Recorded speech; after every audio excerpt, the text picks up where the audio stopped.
지금 현재 자산 수준이 어느 정도 되는지 공개를 해주시면 좋을 것 같습니다. 순자산이 그게 총 자산 빼기 부채잖아요. 네네네. 그래서 빌라까지 다 합치니까 그냥 아파트, 지방 아파트 짜잘한 것들은 빼고 2, 3천 올라간 것들은 빼고 그런 것들 빼고 구해보니까 한 29억 정도 되더라고요. 근데 이거는 사실은 그냥 순자산일 뿐이지 이거는 얼마든지 쪼그라들 수 있고 그리고 세금 내면은 이거 완전히 다 쪼그라들어요, 사실은. 그냥 보유만 했기 때문에 이 정도고. 근데 제가 이제는 좀 많이 들었죠. 2년 전에 왔을 때는 그때 10억이 안 됐거든요. 정말 그때 수도권 아파트를 공격적으로 투자했던 게 정말 운 좋게도 많이 올랐어요. 그 다음에 지방 아파트도 흐름 좋게 폭등장 전에 또 투자했던 게 또 많이 오르고. 그래서 참 감사한 일이고 그냥 다 운이 좋았다. 근데 저는 이게 말씀드렸다시피 세금이 거의 70% 내면 사실상 남는 게 없고 남들이 보면 야, 너 그래도 엄청 돈을 벌었잖아. 이 정도면은 너 인생 역전한 거 아니야? 너 이렇게 자랑하고 너 이게 너무 우리 배 아파라고 할 수도 있어요. 네네네. 근데 세금 내고 그다음 보유세는 사실은 양도세 어떤 그 필요 경비도 인정도 안 돼주고 그러면 전 보유한 것만으로도 계속 보유세가 나가고 팔아도 사실상 남는 게 없고 그래서 사실상은 현재로서는 별다른 건 없어요. 그냥 자산만 그냥 사이버 머니 고스톱 머니 쌓인 것 같아요. 그냥 이게 내 자산으로 온전히 와닿지가 않아요. 왜냐하면 정말 그러니까 현실이. 수진 할머님은 예를 들어 투자를 아예 안 하거나 라고 한다면 다시 할 거예요, 안 할 거예요? 무조건 해야죠. 그러니까 네, 사실은 평생 해야죠. 그러니까 왜냐하면 그러니까 수진 할머님께서 이렇게 뭐 겸손하게 말씀하셨지만 생각보다 이런 얘기를 많이 하세요. 아니 또 세금 떼고 못 떼고 하면은 이제 뭐 남는 거 별로 없잖아라고 하지만 그래도 월급쟁이였잖아요, 우리가. 근데 월급쟁이가 처음에 이제 상상도 없을 못하죠. 때보다 맞아요. 지금의 또 마음적인 부분은 되게 많이 달라지지 않았어요? 너무 감사하죠. 그 정도 달성하고 나서 사실 어떤 부분이 제일 많이 바뀐 것 같아요? 와이프랑 이제 얘기를 하면서 네. 이거 안 했으면 우리 진짜 어떡할 뻔했냐 라는 얘기를 해요. 이거 안 했으면 정말 힘들었겠다. 우리도 희망 없이 살 수밖에 없고 우리 노후가 책임져지지 않고 정말 폐지 줍는 게 우리가 될 수 있겠구나 라는 그런 정말 전망적인 이야기에서 지금 희망에 대한 이야기들을 많이 해요. 그 다음에 지금 자산이 불안한 거에 대해서 감사함을 느끼니까 이제는 주변에 많이 나눠야겠다. 그래서 주변 무주택자 친구들 집 사게 하고 그다음 가족들 또 예전에 다 같이 샀거든요. 그래서 지금은 오히려 되게 행복해요. 말씀해 주신 대로 투자 안 했으면 정말 힘들었겠구나. 그러니까 많은 분들이 이제 그런 게 내가 이제 사실은 내가 못했으니까 사실은 기회를 놓쳤으니까 오히려 기회를 잡은 사람을 끌어내리려고 많이 하는데 네. 사실은 또 숙주라물님께서는 그 못한 분들을 좀 더 이렇게 올려주려고 노력하시는 거잖아요. 왜냐하면 기회들이 지금도 정말 많거든요. 다들 그래요. 서울만 봐요. 서울이 이렇게 올랐으니까 기회가 끝날 거라는 생각에 그냥 가격이 폭락했으면 좋겠다라는 생각을 하시는 분들이 있는데 안타깝죠. 왜냐하면 조금만 시야를 확대해 보면 투자할 곳들이 너무나 많은데 정말 많거든요. 지금 투자자들이 돈이 없지 투자할 곳이 없는 게 아니거든요. 지금 막 KTX 타고 막 버스 타고 막 임장을 정말 열심히 다녀요. 지금도 채수를 계속 늘리시는 분들도 있어요. 이 와중에도. 그런데 지금 과거에만 사로잡힌 채 지금 가격을 인정 안 하고 그런 것들 보면 안타깝죠. 충분히 지금도 기회가 많은데도 불구하고. 숙주라물님께서 사실은 만약에 뭐 주변 지인분이나 아니면 주변에 숙주라물님께 저도 부동산으로 좀 약간 여러 가지로 이렇게 투자 공부를 해보고 싶어요. 돈을 벌어보고 싶어요. 라고 하면은 제일 먼저 권하는 건 어떨 것 같아요? 저는 제일 먼저 하는 거는 일단 마인드 장착이 가장 중요하다 보니까 일단 책을 읽는 거. 저도 이렇게 너바나님이 앞에 계셔서 하는 말은 아니지만 제가 처음에 부동산 책을 읽은 게 너바나님 책이거든요. 대부분 그때 많이 그렇게 시작을 했을 거예요. 저도 그때 2015년도에 그렇게 시작을 했어요. 빨간 책 보고. 그걸 보고 마음에 이제 불이 확 일어났죠. 너바나님이 마음에 불을 확 지피는 그게 뭔가가 있어요. 있어. 그래서 제가 이거다. 제가 민망하죠. 너무 많이 들으셔가지고. 이거다 해가지고 부동산에 제가 미쳐가지고 제가 이 자리에 올 수 있었던 것도 어떻게 보면 너버나님 덕분이거든요. 그래서 항상 제 마음속의 스승이에요. 첫 번째 스승이 너버나님이고. 그래서 저는 처음에 투자하실 분들을 제가 처음에 했던 것처럼 책을 좀 읽었으면 좋겠어요. 그러면서 충격을 받아야 돼. 근데 거기서 책을 읽고 재미없거나 충격을 못 받았거나 아니면 새로운 세계를 못 봤으면 저는 그 어떤 이야기도 하기가 힘들어요. 맞아요. 네, 그래서 책을 읽고 그 변화된 모습을 보면 그다음에 이제 강의를 추천을 해주고 강의를 추천을 해줘서 이제 그 사람이 이제 투자를 하겠다는 마음이 막 이제는 올라올 때 같이 이제 임장을 다니면서 투자를 하는 게 좋지 않을까 라는 게 제 생각입니다. 그런데 이제 책을 읽고 이제 부동산 투자로 내가 좀 뭔가 새로운 돌파구를 찾아야겠다라고 생각을 하다가도 워낙에 지금 세금에 대한 규제가 많잖아요. 말씀하신 것처럼 뭐 그렇죠. 취득세 중과뿐만 아니라 뭐 보유세 여러 가지로 이제 다주택자한테 계속 이제 그 부담을 지금 하고 있는데 이런 상황에서도 부동산 투자를 해야 할지 그걸 또 더 고민을 하실 것 같아요. 너무 기회죠, 사실은. 오히려? 오히려 기회죠. 왜냐면 다주택자들이 지금 못 사니까.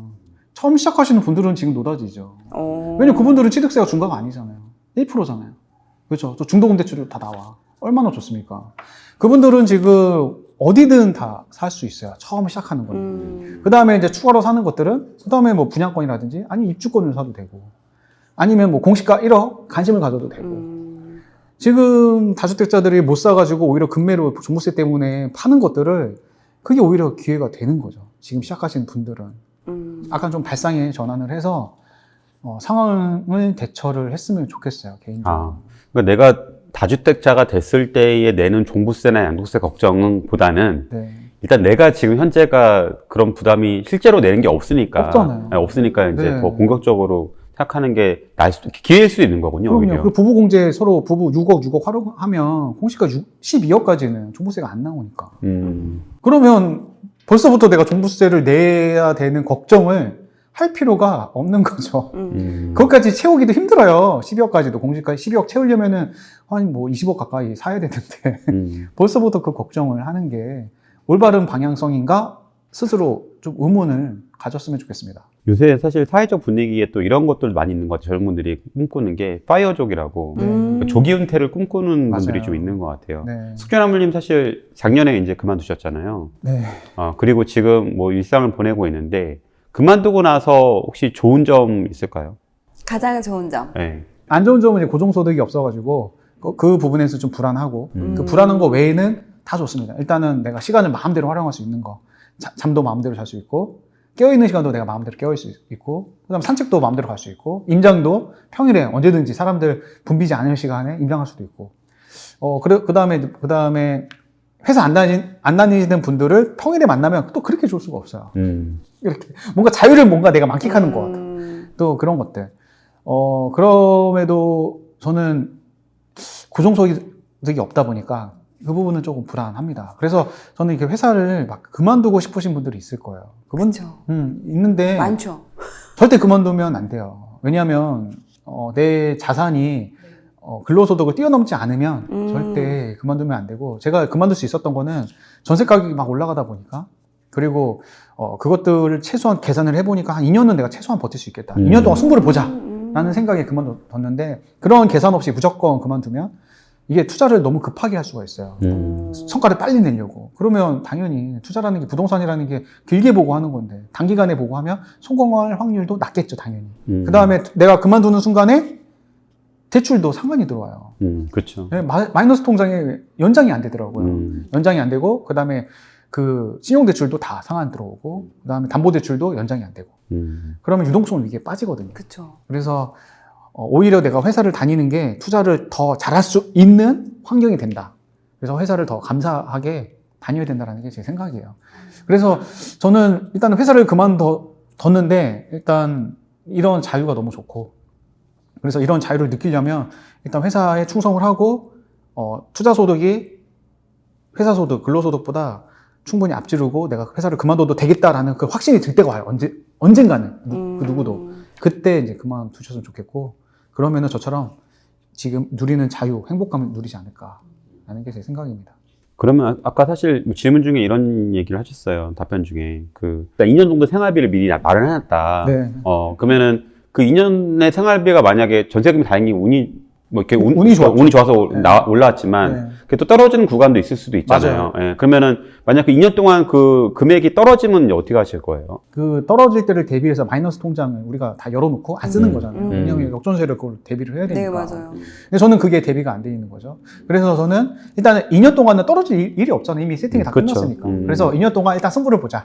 뭐가 됐든, 뭐 유튜브가 됐든, 뭐 블로그가 됐든, 아니면 뭐 강의가 됐든, 아니면 어떤 콘텐츠 사업이 됐든, 플랫폼 사업이 됐든, 일단 투자 제 시세 차익이기 때문에 월 현금으로는 없어요.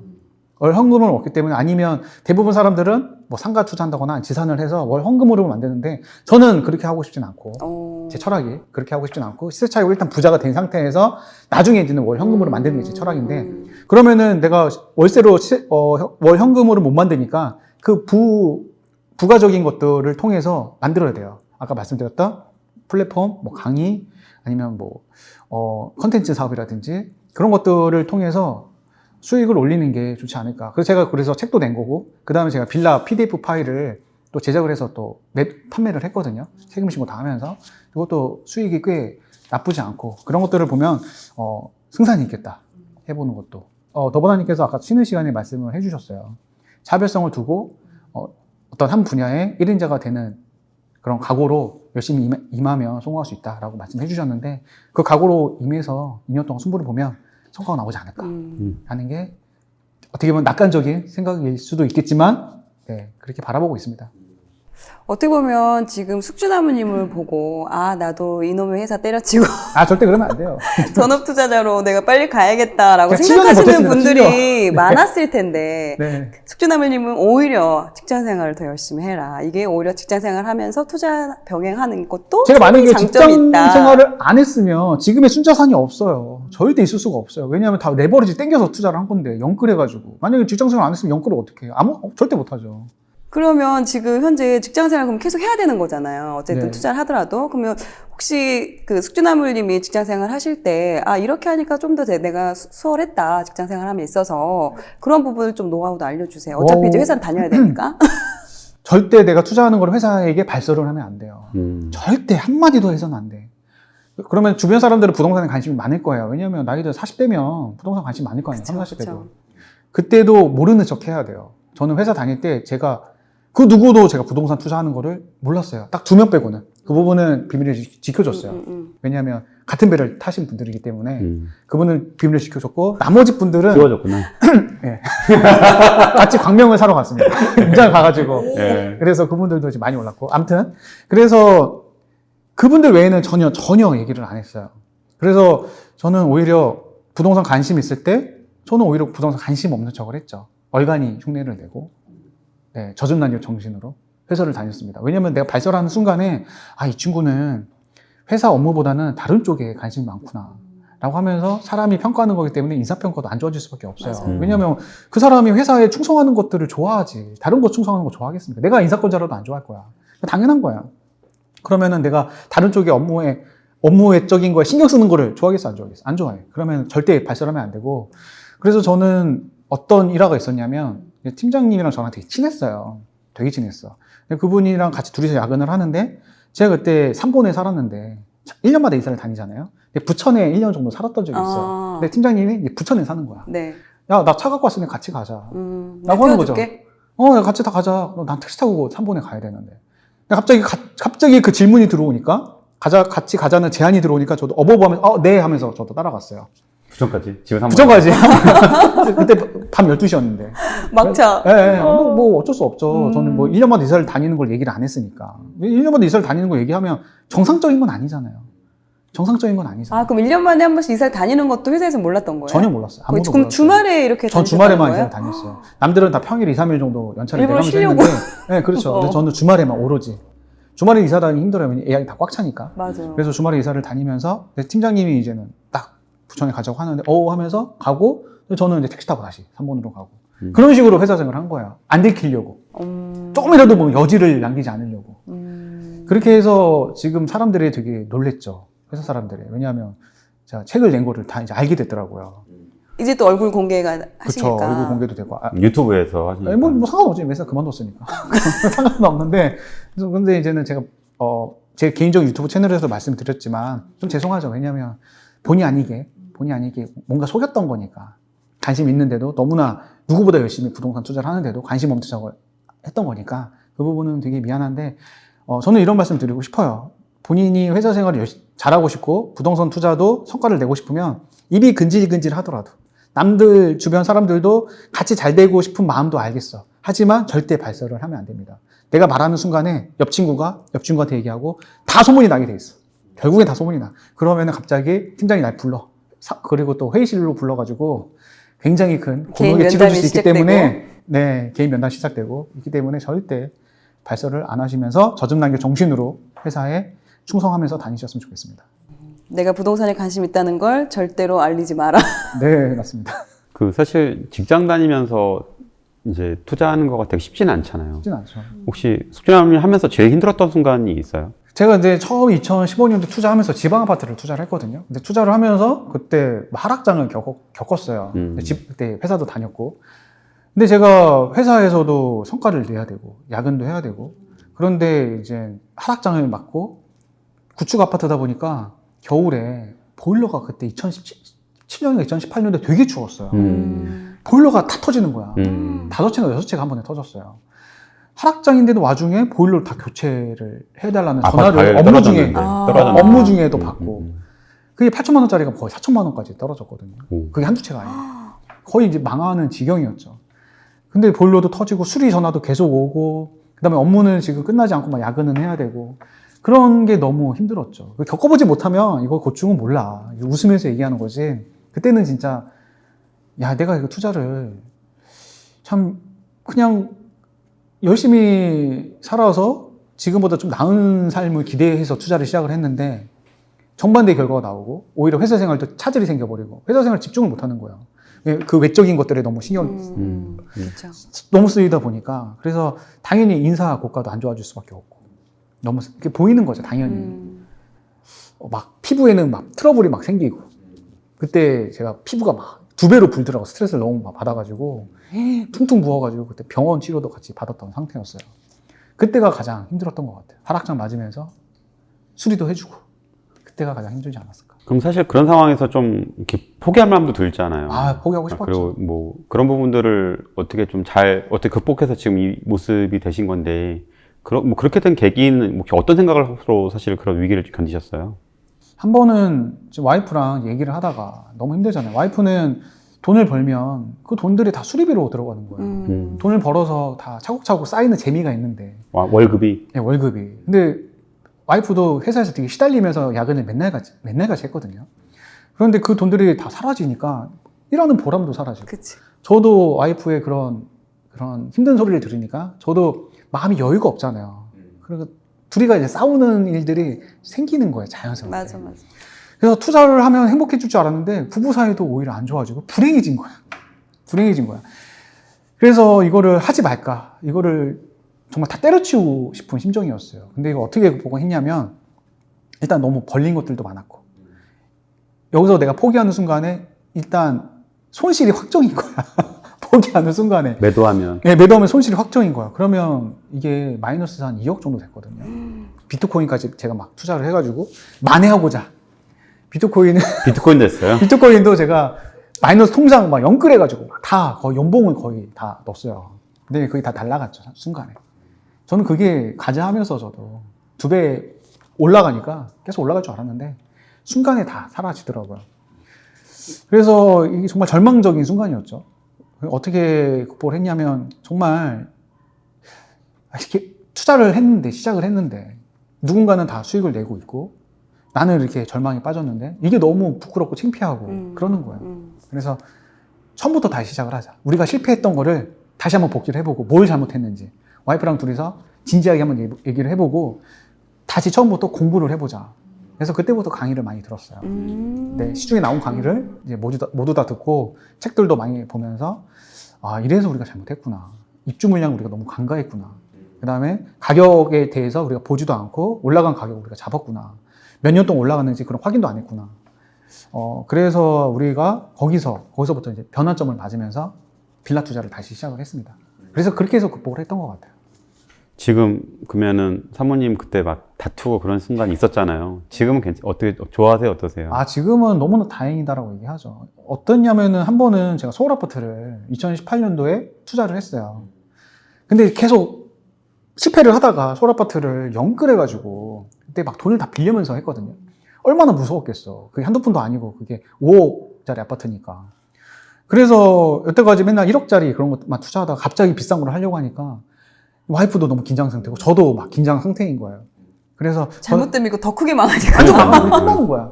그래서 와이프가 저가 이제 딱 계약 딱 계약 장소에 이제 모였어, 다 같이. 이제 그 잔금날 이제 모여가지고 이제 저랑 이제 와이프랑 이제 매도자랑 부동산 사장이 있는 자리에 제가 이제 거기서 부동산 그 아파트를 보지도 않고 산 거예요. 정말. 보지도 않고 샀어요. 너무 마음 급해가지고. 어. 근데 이제 제가 보지도 않고 샀으니까 매도자한테 잔금날 혹시 이거 향이 어떻게 돼요? 여기 혹시 확장은 됐어요? 이제서야 이제 물어본 거예요. 이제서야. 근데 와이프가 너무 창피한 거지. 아니 다 사놓고 잔금날 이거 왜 확인해? 공부했다면서. 에? 다시 공부했다면서요. 아니 근데 너무 상승해 사야 되잖아요. 빨리 사야 되잖아. 또 조급증에. 그래 이거 버릇을 못 고쳐요. 버릇 못 고쳐. 일단 사과하긴 일단 사과하긴 하게. 사과하긴 해. 아 이거 하루아침에 우리 집에 못 고치나 봅니다. 라면 그치. 가 얼마인지. 한도 확인을 못 하고 그다음에 이게 쌓이든지 아니면 중간에 있는지 그런 것도 확인 안 하고 그냥 산 거야 무조건. 일단 너무나 급했으니까. 그래서 와이프가 너무나 이렇게 창피했던 거죠. 그래서 다 끝나고 나서 아니 엄청 싸운 거야. 아니 이미 샀는데 그 바보 같은 질문 왜 하냐고. 아니 그래서 나도 질문할 수 있지. 아니 그래 샀는데 질문하는 거 잘못이야? 내 건데. 내 건데 하면서 막 이렇게 싸웠어. 그 자리에서 막 불같이 싸운 거예요. 아유. 싸우다가 이제 그것들이 이제 어떻게 보면 많이 올랐죠. 다행히도. 그쵸. 그래서 시기적으로. 와이프가 이제 그때를 상기를 하면서 아 참 그때 그거 안 샀으면 어떡할 뻔했냐. 그거 안 샀으면 지금 와이프가 지금 임신 중인데 지금 저희 어머니가 그 근처에 사시거든요. 그 근처 아파트에 사시는데 저희 이제 임신이니까 내년에 만약에 거기 들어가면 그래도 어머니가 또 봐줄 수도 있고 저희가 들어갈 아파트도 있고 그게 이제 거의 2배 이상 올랐으니까 그러면 그때 안 샀으면은 그 2배 이상 되는 아파트를 저희가 입주 자체가 불가능한 그쵸. 거니까. 그래서 와이프도 그때를 회상하면서 웃으면서 이제 얘기를 하는 거죠. 웃으면서 너무 다행이다. 그때 힘들었지만. 그때 지금은. 힘들었지만, 그때 정말 힘들었지만 그때 결단하기 잘했다. 이제 그렇게 이제 해피엔딩이 됐습니다. 제가 숙주나물님 나오신다고 하니까 또 다시 한번 제가 또 자료를 찾아봤는데 처음부터 되게 다 성공적인 투자만 하신 게 아니고 말씀하신 것처럼 초반에는 되게 정말 실패도 많이 하시고 많이 했죠. 셀프 인테리어까지 다 했다가 다시 또 맞아요. 지경에 맡겨가지고 돈이 2배로 들어가고 네, 다시는. 그럼 제가 다 확인했죠. 노력은 2배로 했는데 근데 가격은 또 떨어지고 맞아요. 그런데 거기다 또 비트코인까지 안 되고 그러다가 이제 빌라가 이제 숙주나무님이 다시 일어날 수 있게끔 네. 그런 원동력이 돼 주셔서 그게 이제 지금까지 오신 것 같은데 그렇다면 지금 앞으로 또 지금 전업 투자자로서 지금 제 2의 인생을 또 지금 계획 중이시고 살아가고 있으신데 앞으로 어떤 삶을 또 지금 계획하고 계시는지 또 궁금하네요. 일단 그게 숙제인 것 같아요. 앞으로 어떤 삶을 살게 될지가. 계획 중? 네, 계획 중이고 지금은 일단 지금은 그냥 감사하게만 생각하고 있어요. 그 다음에 주변에 제가 이제 놓쳤던 부분들. 제가 지금 가족들이랑 모여서 행복하게 대화할 수 있는 거는 가족들이 그래도 다 집을 샀거든요. 서울에 폭등장이 오기 전에 다 제가 푸시해가지고 샀기 때문에 지금 만나면 너무나 행복해요. 집안을 살리셨네요. 네, 살렸죠. 근데 이제 친구들도 예전에 만나면 너무나 즐거웠어요. 왜냐면 같은 처지니까 신세한탄도 같이 하고 그 동질감도 느껴지고. 근데 어느 순간부터 친구들 만나면 재밌지가 않더라고요. 누구는 집 있고 누구는 집 없고 눈치 보게 되고 다 조심스러운 거예요.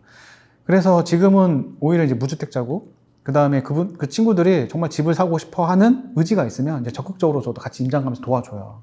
그러면 그 친구도 이런 상승장을 맛보면서 그 다음에 유주택자가 되면서 만나면 더 이상 이제 이해관계가 다른 친구가 아니라 이해관계가 맞는 친구가 되면서 서로 얘기할 때 너무 행복하더라고요, 오히려. 그래서 나만 잘 되는 것보다도 주변이 같이 잘 되면 그거 자체만으로도 너무나 행복함을 요즘에 너무 그걸 느끼는 거를 체감하고 있어요. 그래서 너바나님도 그런 말씀을 해주신 게 기억이 나요. 주변을 도와주면서 이렇게 부자가 되는 걸 보면서 행복감을 느낀다고. 저도 요즘에 그것들을 많이 느끼거든요. 그래서 나중 목표는 이제 내 주변부터 돌봐주면서 같이 이제 부자가 되는 게 그게 최종 목적이 아닐까 싶습니다.